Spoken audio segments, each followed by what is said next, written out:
Hi guys, good morning. We are here now at Arabisa Village. Meron po tayong available na corner lot pasalo. This is Christine Phase 2. Meron po siyang 112 square meter lot area.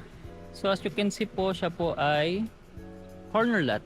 And pagpasok lang po ng Phase 2, nandun na po agad siya. So bungad lang po siya.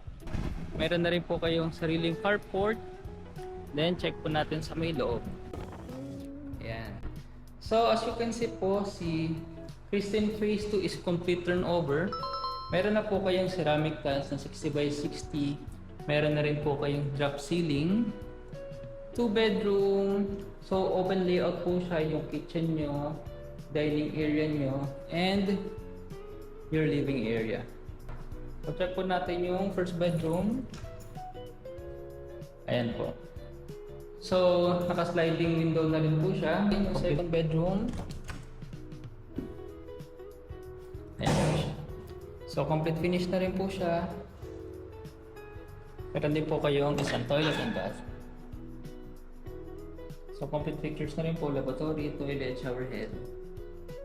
And kitchen sink. Ayan po. Check naman po natin yung lanay.